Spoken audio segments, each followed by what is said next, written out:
Welcome to day 2 of training for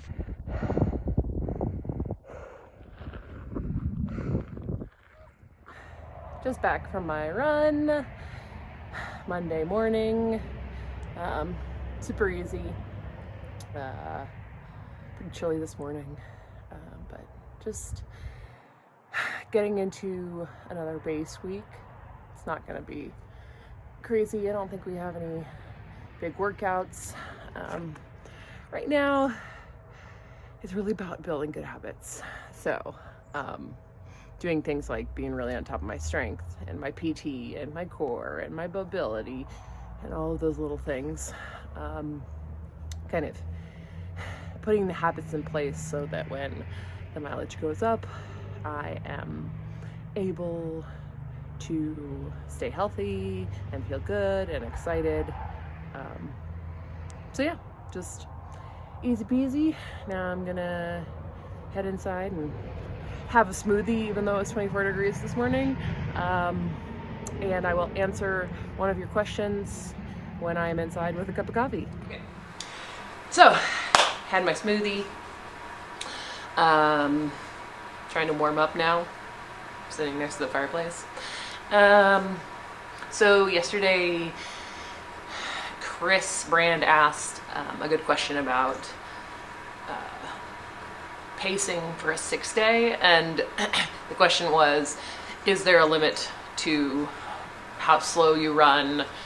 Like at a certain point, is there kind of a diminishing return where you're just like hemorrhaging mileage in terms of pace? So the answer is yes.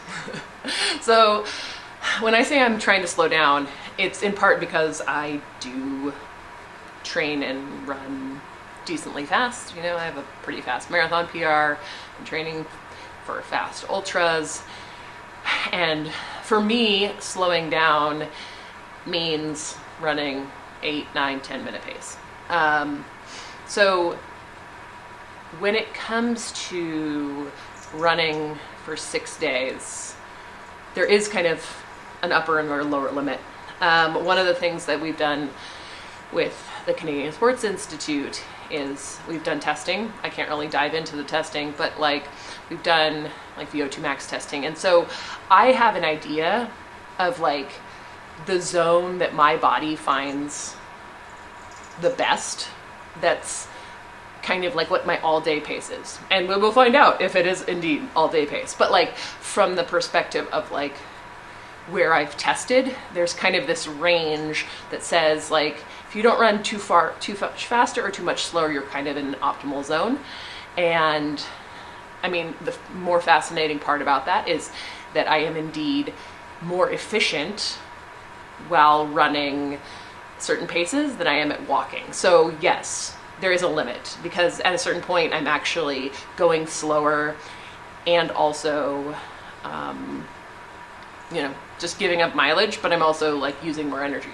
So I am looking in this training block to kind of optimize the amount of time I spent in the zone that is most efficient and really dial in getting my body used to that pace, because just because something is optimal in testing, it's like we have to make sure that my body also doesn't break down at that pace. So there is a pace zone. So yeah, it's like, I think what we're looking at for 6 days is not running too fast, not going out too fast, not working too hard, but also trying to stay away from the less efficient zones of walking.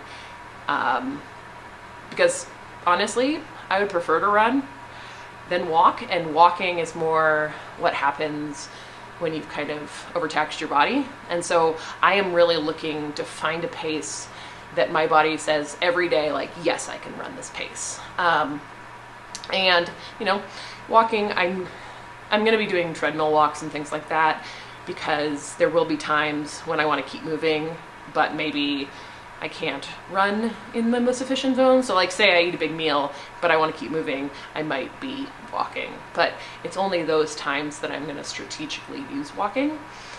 So I hope that answers your question. Please continue to give me questions, and Right now, my goal with this is to try to post every day, just a little bit about my training. And I am not a professional YouTuber, obviously. Not trying to be one. I just think that this information and this journey could be helpful to other people who are doing ultras. So definitely, follow along, ask questions, and I will keep you up to date on the training.